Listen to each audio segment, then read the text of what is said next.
Mino Lion Media presents Business First. Hi, everyone, and welcome to another edition of Business First with Sonia Aline. I am your host, and today we have the beautiful Sharon Kaiser in our studio to talk about art and fashion and design.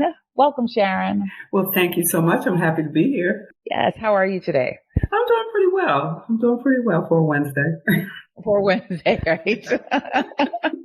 I know time is going so quickly.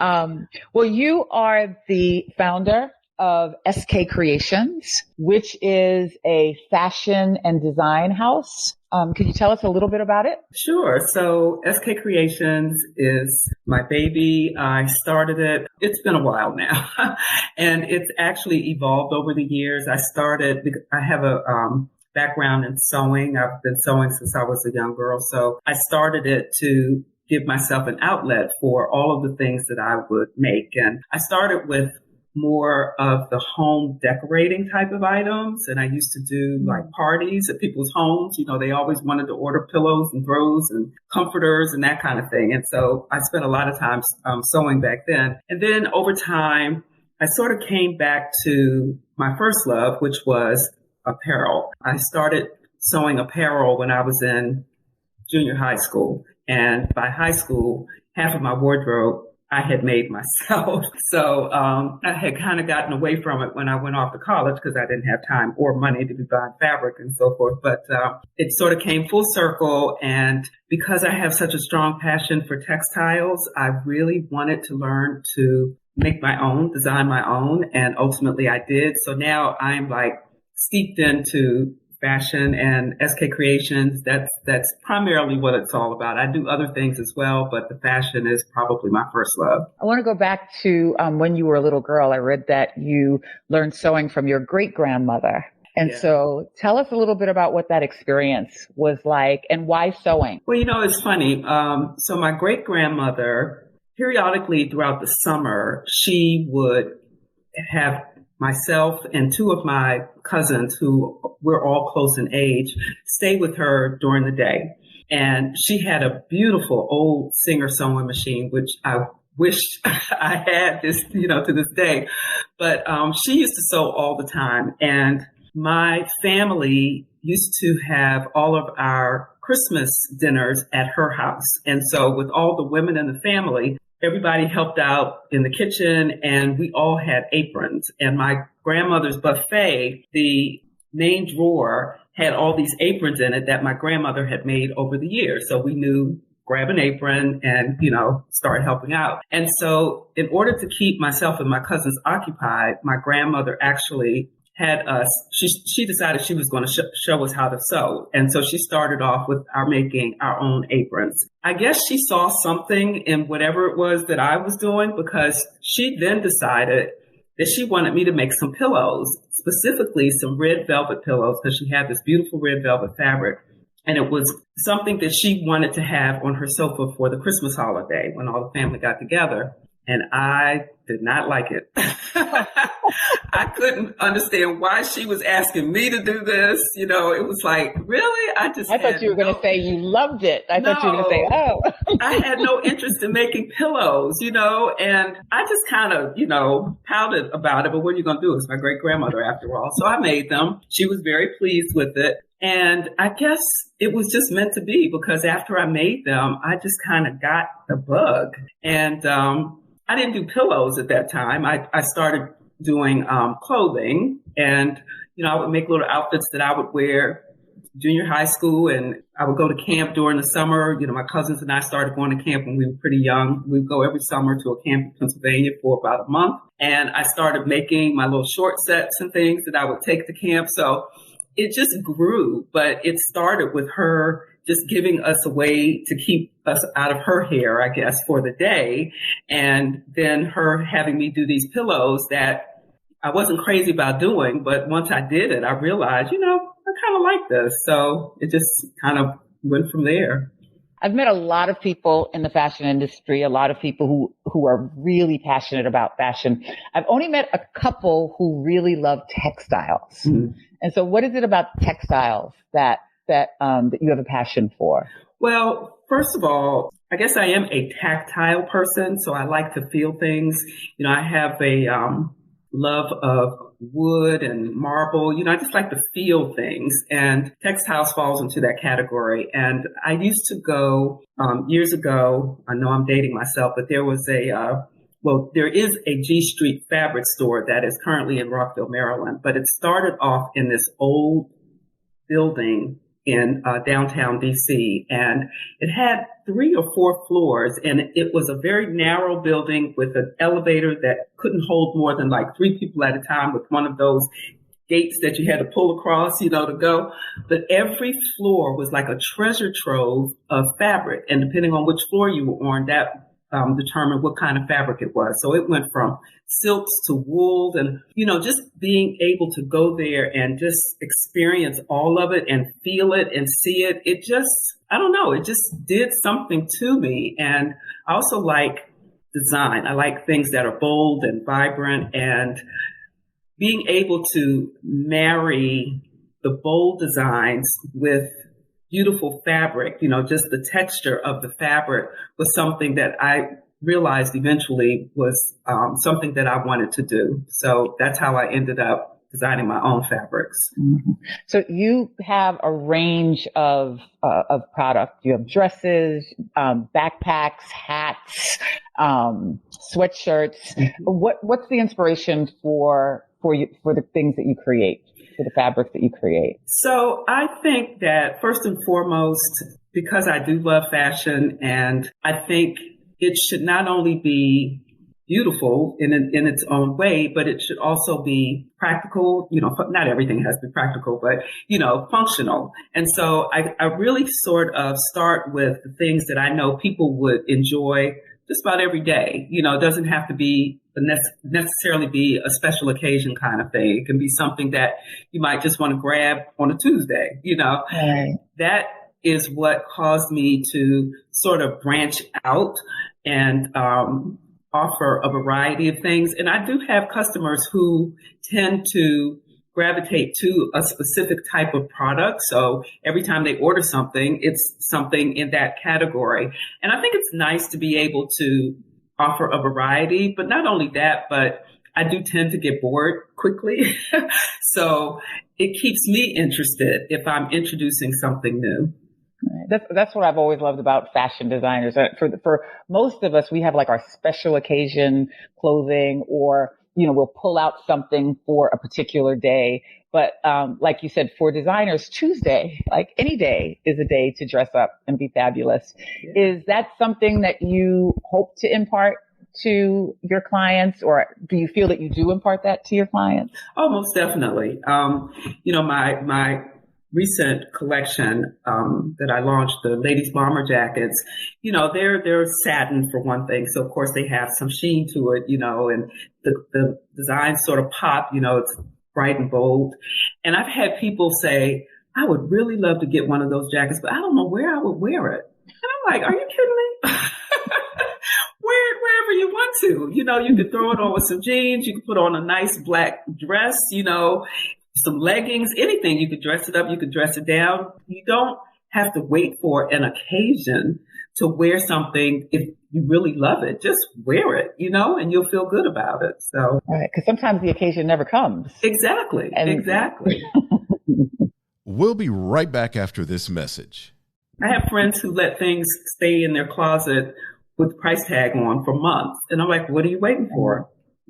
So, yeah. I used to do that. I think I've stopped more recently. I think just kind of coming out of COVID and having thrown away a lot of things and wanting, looking forward to coming back out in the world. I feel that way. So I have a great appreciation for designers who inspire us in that way. Is there anyone that publicly that we would know that you say that you love their sense of style, or that you think that they have a great sense of style? Well, I mentioned this recently on the Wardrobe Boss podcast, but I really like Janelle Monáe's sense of style because, it's very fashion forward, but also classic. She sort of mixes some things that people of different ages could relate to.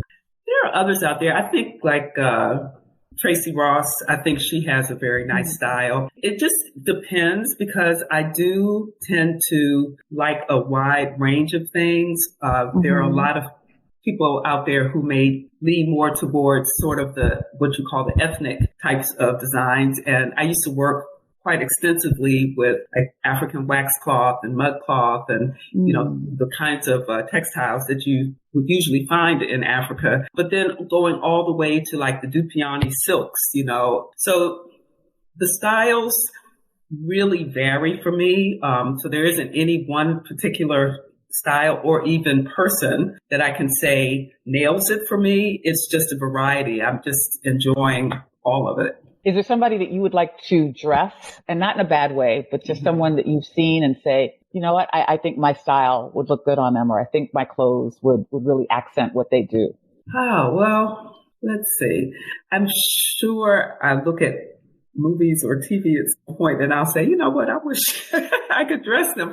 But unfortunately, I can't say that anyone specific is coming to mind, but give me someone who is fashion forward and who is not afraid of color, not afraid to do something that is original, something that is unique, and I'll be very happy to style them.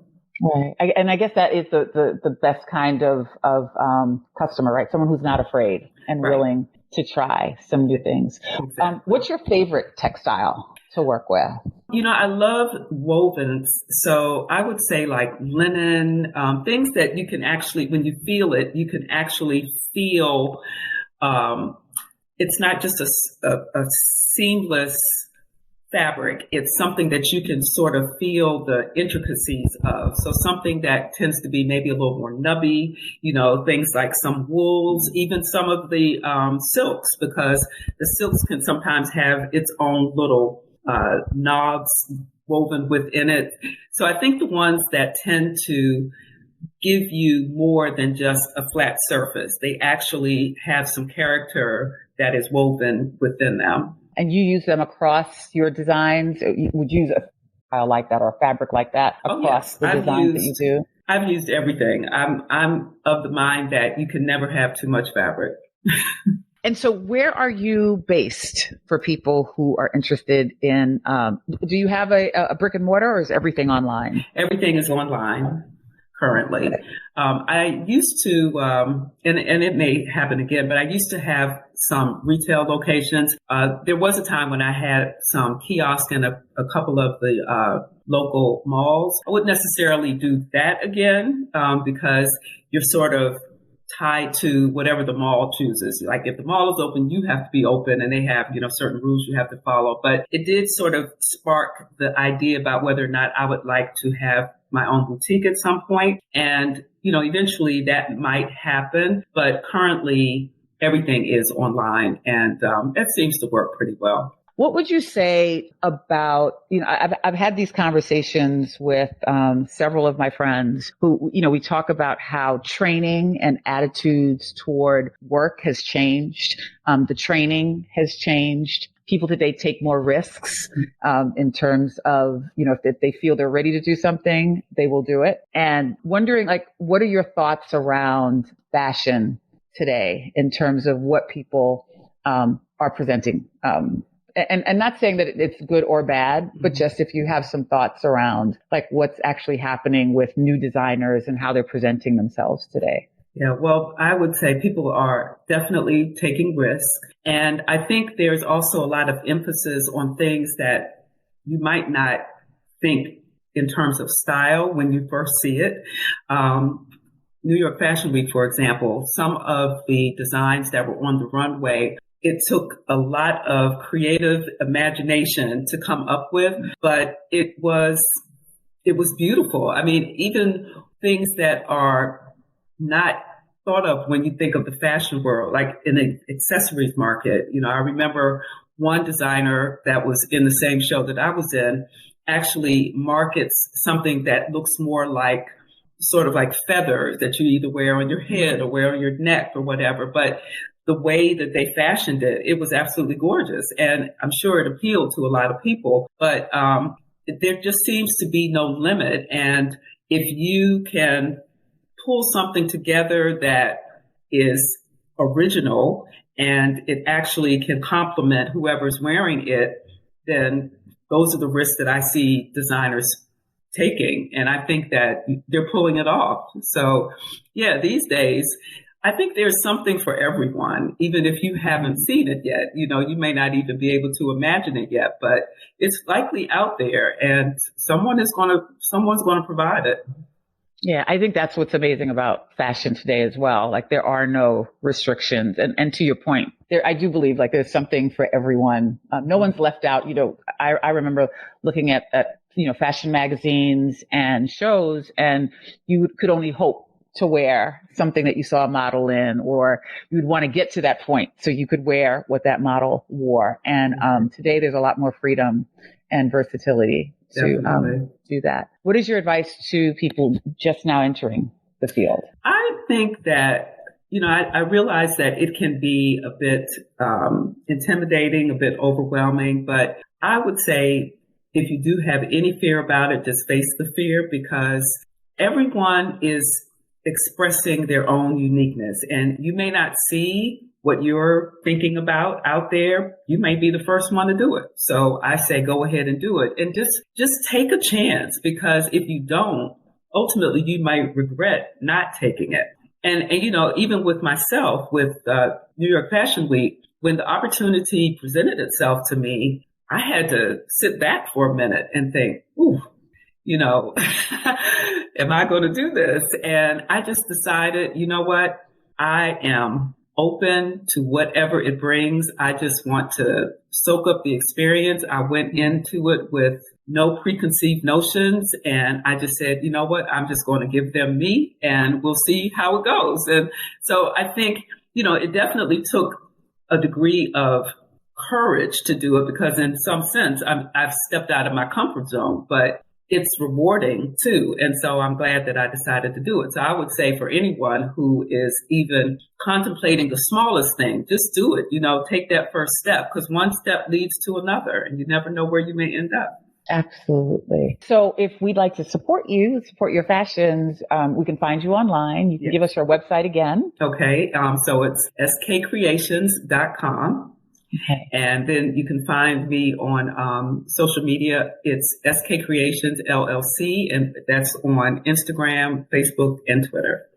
Okay. Well, thank you so much for coming on and sharing your gifts and your talents with the audience. And we look forward to following you and seeing what else you come up with, all of your new creations. Well, thank you so much. It's been a pleasure, and thank you for having me. You are welcome. And thank you all for listening. We'll be back again next week with another great guest. Take care. The Business First podcast is hosted and produced by Sonia A. Associate producer, Ariel Mancebo. Executive producer, Ken Johnson. Find the Business First podcast on Apple Podcasts, Stitcher, Spotify, Amazon Music, iHeartRadio, or wherever you get your podcasts. And on social at business_first_podcast on IG. The Business First podcast is a Mean Old Line Media production.